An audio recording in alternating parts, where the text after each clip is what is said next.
कहानी की शुरुआत होती है एक एस्ट्रोनॉमी क्लास में, जहां टीचर बड़े उत्साह के साथ बच्चों को अपकमिंग मीटियोर शावर के बारे में बता रहा था, जो कुछ दिनों बाद वो लोग अपनी आंखों से देख पाएंगे। लेकिन बच्चों को इस सब में कोई दिलचस्पी नहीं थी, वो सब अपनी ही परेशानियों में बिजी थे। वहीं जूलिया अपनी बेस्ट फ्रेंड सूजन के साथ अपने नए बॉयफ्रेंड आर्तम के बारे में बात कर रही थी। अचानक क्लास के एक स्टूडेंट ने पूछा कि क्या आज का मीटियोर शावर धरती के लोगों के लिए खतरनाक हो सकता है। तब टीचर ने थोड़ा हिचकिचाते हुए कहा, डरने की कोई बात नहीं है, बहुत छोटे टुकड़े आ रहे हैं, वो पृथ्वी की ऊपरी सतह पर ही जल के राख हो जाएंगे। खैर, फिर स्कूल के बाद आर्तम जूलिया को लेने आया और जूलिया ने अपनी फ्रेंड को अकेला छोड़ दिया। बाद में घर पर जूलिया का सामना अपने पिता कर्नल वैलेंटाइन से हुआ, जहां उनके बीच में थोड़ी बहसबाजी हुई। असल में जूलिया अपने दोस्तों के साथ मीटियोर शावर देखने जाना चाहती थी, लेकिन उसके पिता ने मना कर दिया क्योंकि उनका मानना था कि बहुत ज्यादा भीड़ हो जाएगी, वहाँ पे भगदड़ का खतरा होता है, ऐसी जगहों पे नहीं जाते। मगर जब जूलिया ने अपने बॉयफ्रेंड को ये बताया तो उसने कहा कि कोई नहीं, मैं चुपचाप तुझे बाहर निकाल लूंगा। इसी बीच एक स्पेसक्राफ्ट उन मीटियोराइट्स के बीच में दाखिल हुआ। तभी अचानक रशियन मिलिट्री ने डिटेक्ट किया कि एक यूएफओ तेजी से उनकी तरफ आ रहा है। उन्हें शक हुआ कि कहीं ये नेटो का कोई काम तो नहीं, और उन्होंने तुरंत इंटरसेप्टर भेजे इस यूएफओ को गिराने के लिए। वहीं दूसरी तरफ लोकल लोग खुले इलाकों में जमा होने लगे थे, जिनमें जूलिया और आर्थम भी शामिल थे।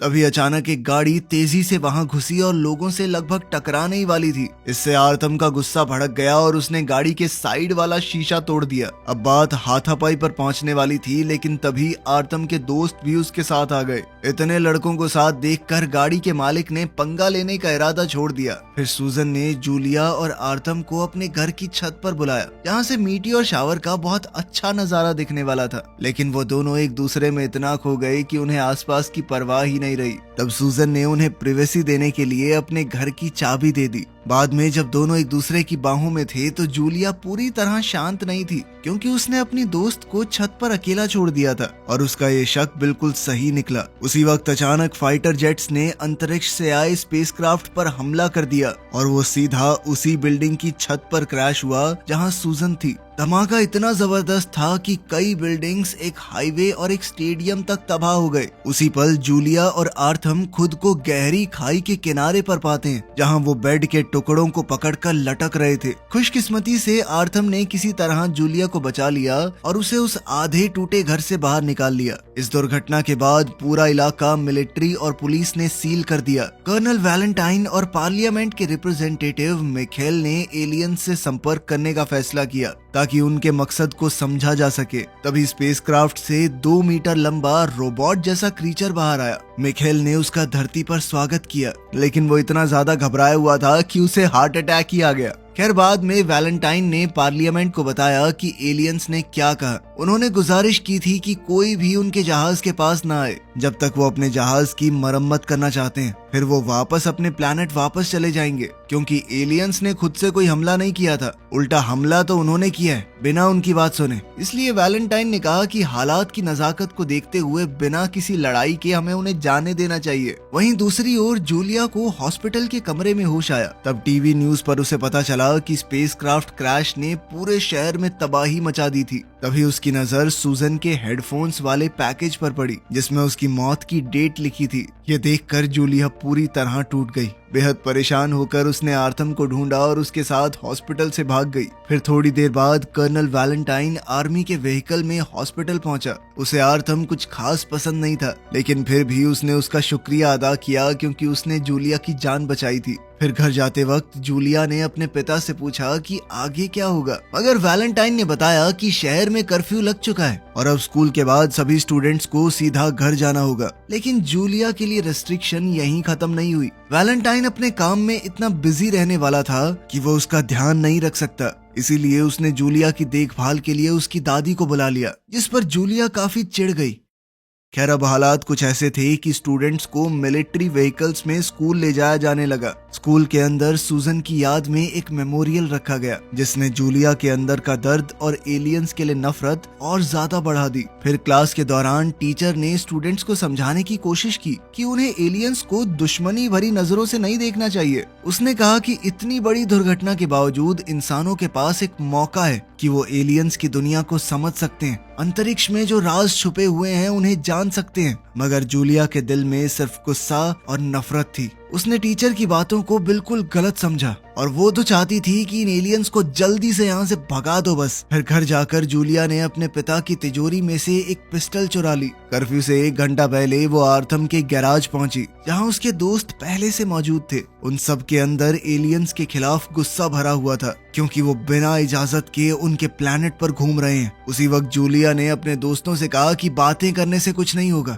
और उसने चोरी की हुई पिस्टल सबके सामने दिखा दी। उन्होंने प्लान बनाया कि एक सुनसान बिल्डिंग के जरिए हम वहां तक पहुंचेंगे। एक खुफिया रास्ता है जहां से सीधा स्पेसक्राफ्ट तक पहुंचा जा सकता है। इसके बाद आर्थम ने जूलिया को आगे के खतरों के बारे में सावधान करते हुए गाड़ी के अंदर ही इंतजार करने को कहा। वहीं अंदर स्टोर में लड़कों को जमीन पर एक अजीब सा गोल्ड डिवाइस मिला। उन्होंने सोचा कि क्रैश लैंडिंग के दौरान शायद ये गिर गया होगा, मगर वहीं जूलिया आर्थम की बात को नजरअंदाज करते हुए सूजन के अपार्टमेंट तक चली गई थी। वहां उसने उन दोनों की तस्वीर देखी और अपनी दोस्त का आखिरी वॉइस मेल सुना जिससे उसकी आंखें भर आई। तभी अचानक उसके सामने एक एलियन आ गया। डर के मारे जूलिया ने बिना सोचे समझे उस पर गोली चला दी। फिर पीछे हटते हुए वो बैलेंस खो बैठी और नीचे गिरने ही वाली थी कि ऐन वक्त पर एलियन ने उसका हाथ पकड़ लिया और उसे गिरने से बचाया। उसी पल में जूलिया ने देखा कि एलियन का चेहरा कुछ पलों के लिए इंसान जैसा लगने लगा था। इतने में आर्थम और उसके दोस्त जूलिया की आवाज सुनकर वहां पहुंच गए और उन्होंने एलियन पर हमला कर दिया। उनके हमले की वजह से एलियन बैलेंस खो बैठा और गिर गया, जिससे उसका एक्सोस्केलेटन अलग हो गया। फिर उनके ग्रुप ने देखा कि वहां एक खाली सूट पड़ा है जिसमें लाल लिक्विड भरा हुआ था। तब उन्होंने फैसला किया कि इसे गैराज ले जाकर इस पर रिसर्च करेंगे। इधर धूल और मलबे के बीच जूलिया को एक जख्मी एलियन का शरीर मिला और हैरानी की बात यह थी कि वो एक नॉर्मल लड़के जैसा दिख रहा था। मगर उसने ये बात किसी को बताई नहीं और बाकी सबके साथ वहां से निकल गई। उस रात जूलिया सो नहीं पाई और एलियन के बारे में ही सोचती रही। फिर सुबह होते ही उसने अपने पिता की गाड़ी चुरा ली और वापस रेस्ट्रिक्टेड एरिया में पहुंच गई। उस एलियन की हालत बहुत खराब थी, वो बेहोश हो गया था। इसीलिए जूलिया ने उसे जैसे तैसे बिल्डिंग से बाहर निकाला। फिर स्कूल में जूलिया ने अपने क्लासमेट गूगल से मदद मांगी और कहा कि क्लास छोड़कर निकलते हैं ना। बाद में जब गूगल ने ट्रक में एलियन का शरीर देखा तो वो अपनी खुशी पर काबू नहीं कर पाया। खैर फिर उसने जूलिया को बताया कि एलियन के शरीर की बनावट काफी हद तक इंसानों जैसी है और उसे बचाने के लिए उस लाल लिक्विड का ट्रांसफ्यूजन करना जरूरी होगा। इसके बाद अपने पिता के नाम का इस्तेमाल करके जूलिया ने हॉस्पिटल के पास का जुगाड़ किया और चुपके से एलियन को ऑपरेशन रूम तक ले गई। फिर गूगल की मदद से उसने अपना खून एलियन के शरीर में ट्रांसफर किया। इसके बाद थोड़ी देर के लिए एलियन होश में आया और उसका शुक्रिया अदा करते हुए जूलिया को एक अजीब सा ब्रेसलेट दे दिया। बाद में वो दोनों उस एलियन को गैराज में ले गए और उसे बांध दिया। फिर जूलिया घर वापस आई ताकि फ्रेश हो सके, मगर जब वो नहा रही थी तब उसने देखा कि ब्रेसलेट अपने आप एक हाथ से दूसरे हाथ में जा सकता है और वो उसे पानी को कंट्रोल करने की ताकत भी देता है। वहीं दूसरी तरफ मिलिट्री को वो एलियन डिवाइस मिल गया और वो उसे रिसर्च के लिए लैब में ले गए। फिर पार्लियामेंट के सामने प्रेजेंटेशन में एक साइंटिस्ट ने बताया कि वो एलियन स्पेसक्राफ्ट पूरे शहर का पानी अपनी तरफ खींच रहा है। उसने हिसाब लगाया कि पानी उस टूटे हुए स्पेसक्राफ्ट की मरम्मत का एक बहुत जरूरी हिस्सा है। इस पर सरकार ने फैसला किया कि एलियंस के साथ हुए समझौते के तौर पर शहर के लोगों को पानी के इस्तेमाल में कटौती करनी पड़ेगी। फिर वैलेंटाइन ने लीडरशिप से अपील की कि उस डिवाइस को भी हमें एलियंस को ही सौंप देना चाहिए, लेकिन इस बारे में उसकी बात नहीं मानी गई। प्लान ये था कि इस डिवाइस का इस्तेमाल करके एलियंस के बारे में और ज्यादा जानकारी हासिल की जाएगी। खैर फिर अगले दिन गूगल ने बहुत खुश होकर जूलिया को बताया कि एलियन होश में आ गया है। तब जूलिया ने बंदूक लेकर उस एलियन से बात की और अपने सवालों के जवाब मांगे, मगर वो एलियन तो रशियन भाषा में जवाब देने लगा। उसने अपना नाम हिकेन बताया। साथ ही उसने बताया कि मुझे शिल नाम का अपना डिवाइस वापस चाहिए ताकि मैं अपने जहाज सॉल तक वापस लौट सकूं। लेकिन जूलिया के मन में अभी भी एलियंस के लिए नफरत थी और उसने थोड़ी बदतमीजी से बात की। तब हैकन ने आराम से कहा कि मैं तुम्हारी भावनाओं को समझ सकता हूँ। इस पर जूलिया ने थोड़ा चिढ़कर उसे अपने पिता के पुराने कपड़े पहनने को कहा और साथ ही ये भी कहा कि जल्दी यहाँ से निकल जाओ। तब हैकन ने बिना कुछ कहे उसकी बात मान ली, लेकिन उसे पृथ्वी की सड़कों के कानूनों के बारे में कुछ भी नहीं पता था। उसका अजीब हुलिया देखकर पेट्रोल ऑफिसर्स का ध्यान उस पर गया और वो उसे एक नशेड़ी समझकर पुलिस स्टेशन ले जाने लगे। इधर आर्थम और उसके दोस्त एलियन के एक्सोस्केलेटन को तोड़ने की कोशिश कर रहे थे, लेकिन उनके सारे औजार उस आर्मर के सामने नाकामयाब रहे। फिर जब उन्होंने सूट को गीले कपड़े से साफ किया तो उन्होंने देखा कि उस पर पड़े हुए निशान तुरंत गायब हो रहे थे। इसके बाद यूजीन नाम के लड़के ने अपना हाथ एक्सोस्केलेटन के अंदर डाला और देखा कि वो उसकी हर मूवमेंट को कॉपी कर रहा है। तभी अचानक सूट उसके हाथ को ढकने लगा, जिससे वो थोड़ा हड़बड़ा गया। उसी पल उसके दोस्तों ने उसे बड़ी मुश्किल से बाहर निकाला, लेकिन उनकी जल्दबाजी की वजह से उसके हाथ पर छोटे छोटे कट्स आ गए। तब डर के मारे यूजीन ने कहा कि मैं इन एलियंस के खिलाफ नहीं लड़ना चाहता, अगर ये चाहेंगे तो हमें तबाह कर सकते हैं। ये सुनते ही रस ने कहा कि तू डरपोक है, चल निकल यहाँ से। तब यूजीन ने चिल्लाते हुए कहा कि हाँ लड़ लियो उनसे, सबसे पहले तुझे ही मारेंगे साले। खैर इसके बाद आर्थम ने फैसला किया कि वो इस खतरनाक सूट से छुटकारा पाएगा और उसने कर्नल वैलेंटाइन से मिलने का प्लान बनाया। फिर अपने दोस्तों के साथ वो एक चेक पॉइंट पर पहुंचा, जहां लोग काफी देर तक पानी के लिए इंतजार कर रहे थे। इसी वजह से लोगों के बीच तनाव बढ़ रहा था और तभी गुस्से में एक आदमी ने पुलिस ऑफिसर पर पत्थर फेंक दिया। वो ऑफिसर हमलावर को पहचान नहीं पाया और उसे लगा कि रस ने ये पत्थर फेंका है, क्योंकि रस ने बिल्कुल वैसे ही कपड़े पहने हुए थे। आर्थम और उसकी गैंग ने अपने दोस्त को बचाने की कोशिश की, लेकिन पुलिस वालों ने उनके ऊपर भी हमला कर दिया। फिर हालात बिगड़ते देखकर आर्थम ने जल्दी से अपने दोस्तों को गाड़ी में बैठाया और उन्हें एक सुरक्षित जगह पर जाने को कहा। वहाँ पूरा हंगामा मच गया था और लोग पुलिस से नाराज थे कि उन एलियंस को पानी दे रहे हो, हमें नहीं। आर्थम ने आम लोगों को रोकने की कोशिश की और कहा भी कि पुलिस वालों पर हमला करना ठीक नहीं है। वो जख्मी पुलिस ऑफिसर की मदद करना चाहता था, लेकिन उस हड़बड़ी में बाकी ऑफिसर्स ने उसे गलत समझ लिया और उसे भी खतरा समझने लगे। फिर पुलिस वालों ने उस लड़के को डंडों से मारते हुए जबरदस्ती पकड़कर कैदियों वाली गाड़ी में डाल दिया। तभी कर्नल वैलेंटाइन वहाँ आया और उसने आर्थम से पूछा कि वो उसे क्या दिखाना चाहता था। उस पल आर्थम ने जख्मी पुलिस ऑफिसर की तरफ देखा, लेकिन वो ऑफिसर डर के मारे चुप रहा और ये नहीं बताया कि आर्थम उसकी मदद कर रहा था। इस पर आर्थम को पुलिस फोर्स के इस दोगलेपन से घिन आई और आर्थम ने अपना प्लान बदल लिया। उसने वैलेंटाइन को एक्सोस्केलेटन के बारे में बताने का इरादा छोड़ दिया और खुद को गिरफ्तार होने दिया। वहीं दूसरी तरफ हम देखते हैं कि हैकन को पुलिस स्टेशन ले जाया गया था, जहां उसके फिंगरप्रिंट लेने की कोशिश नाकामयाब रही। तभी हैकन ने टीवी पर देखा कि उसका डिवाइस शेल का अब मिनिस्ट्री ऑफ डिफेंस के कब्जे में आ चुका है। वहीं कुछ समय बाद जूलिया शांत हुई और उसने फैसला किया कि वो एलियन की मदद करेगी। जब उसे पता चला कि हैकन पुलिस कस्टडी में है तो उसने अपने पापा की पोस्ट का इस्तेमाल करते हुए हैकन को पुलिस से छुड़वा लिया और वहीं पर उसकी मुलाकात आर्थम से हुई और उसने वादा किया कि मैं पापा से कह के तुम्हें भी जल्दी ही छुड़वा लूंगी। लेकिन आर्थम गुस्से में बोल पड़ा कि मुझे तुम्हारे पिता से कुछ लेना देना नहीं है, पूरा सिस्टम करप्ट है साला। खैर इसके बाद हैकर ने जूलिया को समझाया कि उसका डिवाइस मिलिट्री वालों के कब्जे में है और वो एक तरह से उसकी स्पेसशिप की चाबी है, उसके बिना वो दूसरे डायमेंशन में ट्रैवल नहीं कर सकता। तब जूलिया ने उसकी मदद करने की ठान ली ताकि वो जल्दी से धरती छोड़ सके। इसके बाद दोनों सीधा मिनिस्ट्री ऑफ डिफेंस पहुंचे, लेकिन गार्ड ने जूलिया को बिना किसी वजह के अंदर जाने से मना कर दिया। तब जूलिया ने तुरंत एक प्लान बनाया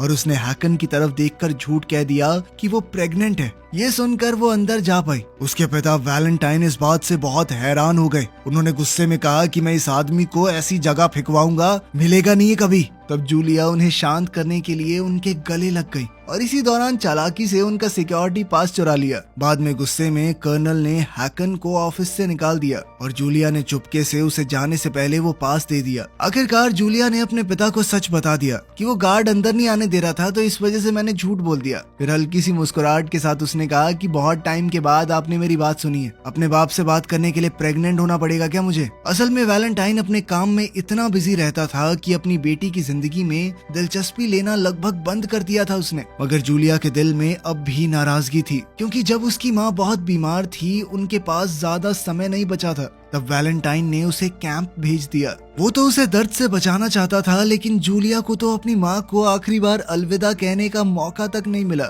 खैर इधर हैकन प्रोटेक्टिव सूट पहनकर कर्नल के पास की मदद से लैब में घुस गया। जब उसने शिल्का पर हाथ रखा तो उसमें से एक चमकती हुई चीज निकली, जिसे लेकर वो चुपचाप वहाँ से निकल गया। इससे लैब में मौजूद लोग हक्के बक्के रह गए और कुछ पलों बाद उन्होंने बिल्डिंग में इमरजेंसी अलार्म बजा दिया और फिर वैलेंटाइन ने तुरंत जूलिया और हैकन को मिनिस्ट्री ऑफ डिफेंस से बाहर निकाल दिया। इसी बीच आर्थम भी रिहा हो गया और उसने अपने दोस्तों को बताया कि अब वो एलियंस के खिलाफ जंग छेड़ कर रहेगा। फिर जल्दी ही गैराज में लड़कों ने गाड़ी की विंडशील्ड पर लोहे की ग्रिल फिट की। उन्होंने पेट्रोल बॉम्ब्स तैयार किए और ट्रंक में कुछ बैट रख लिए। इसके बाद आर्थम ने जूलिया को कॉल करके अपनी बदतमीजी के लिए माफी मांगी। उसने उसे गैराज में आने को कहा, लेकिन जूलिया ने कहा कि मुझे अब वो सब नहीं करना। इसके बाद जूलिया ने हैकन को बताया कि कर्फ्यू से पहले बिना किसी की नजरों में आए शिप तक पहुंच पाना मुमकिन नहीं होगा, इसलिए अंधेरा होने तक एक काम करो, डिनर ही कर लो घर पे।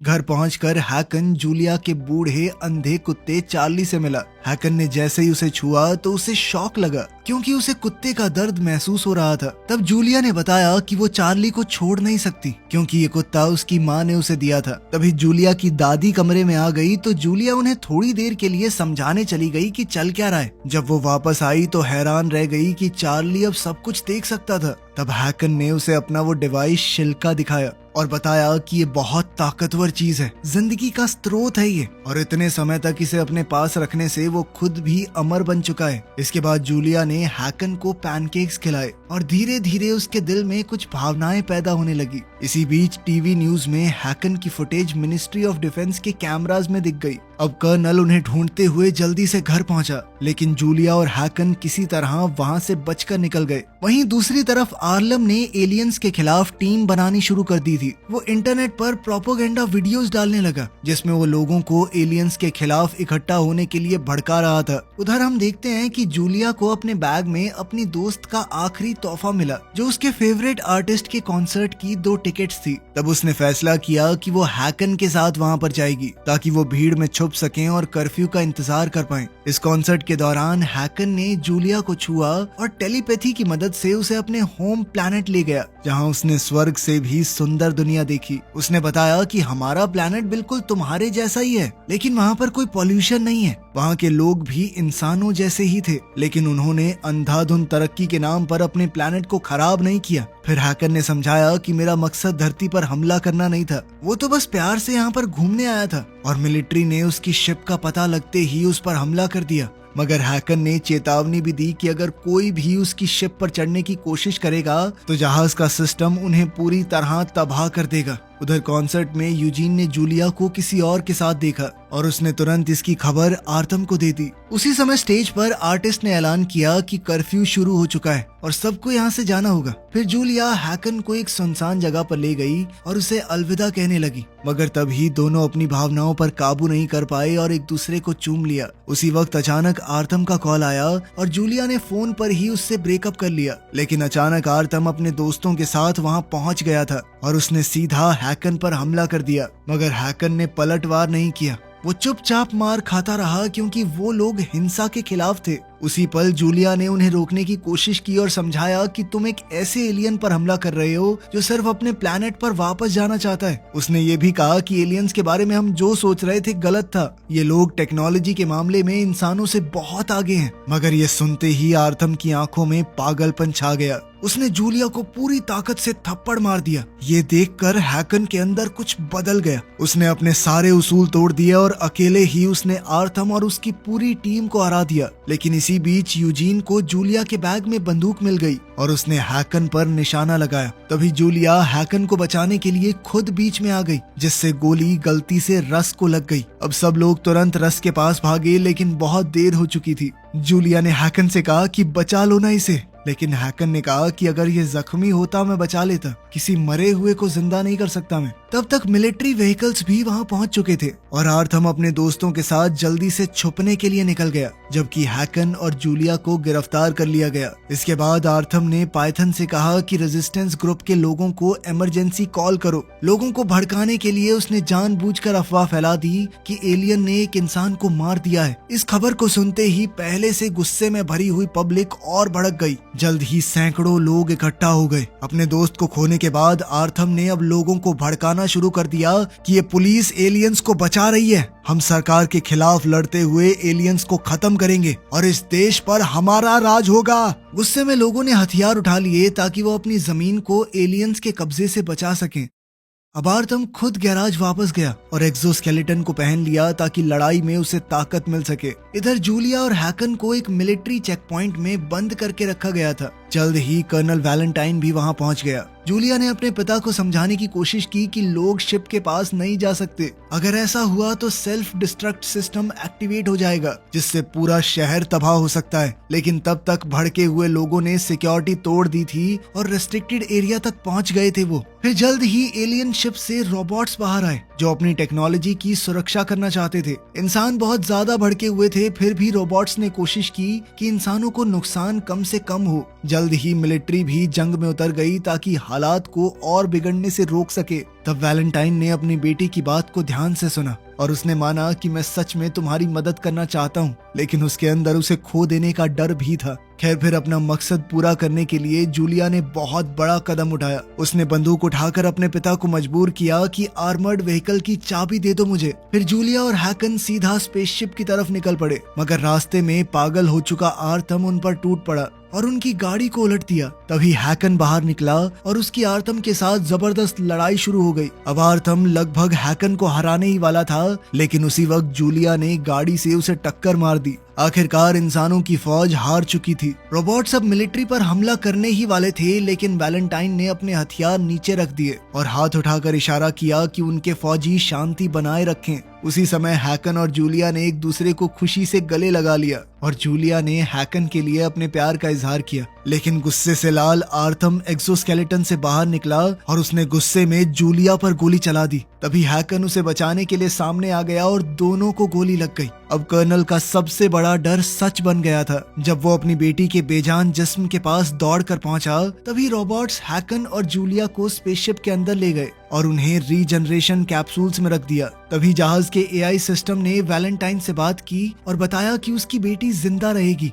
हैकन जूलिया से इतना प्यार कर बैठा था कि उसके लिए उसने अपनी जिंदगी कुर्बान कर दी थी ताकि वो उसकी जान बचा सके। सॉल ने ये भी खुलासा किया कि हैकन ने धरती का मिशन बाकी सबसे छुपा कर किया था। पृथ्वी का वातावरण काफी हद तक सही है, लेकिन यहाँ के लोग बहुत गुस्सैल हैं, इसीलिए दूसरी दुनिया के लोग उनसे संपर्क नहीं करना चाहते। खैर, फिर भी जूलिया और हैकन की कुर्बानी ने एआई को अपनी सोच बदलने पर मजबूर कर दिया और अब वो ये सारी जानकारी अपने प्लेनेट तक पहुंचा देगा। इसके बाद जूलिया होश में आई और उसने आंसुओं के साथ हैकन के बेजान शरीर को देखा। फिर शील को वापस उसकी जगह पर रख दिया गया, जिसके बाद वो स्पेसशिप खुद ब खुद वापस अपने प्लेनेट की तरफ रवाना हो गई। वहीं हैकन के कैप्सूल में भी रीजनरेशन प्रोसेस शुरू हुआ, जिसका मतलब ये था कि शायद वो भी बच जाएगा। आखिरकार कहानी के अंत में जूलिया सोच में पड़ गई कि जो एलियन किसी दूसरी दुनिया से आया था, उसके अंदर इंसानों से ज्यादा इंसानियत थी। वीडियो पसंद आई तो लाइक कर देना, चैनल को सब्सक्राइब कर लेना। मिलते हैं अगली वीडियो में।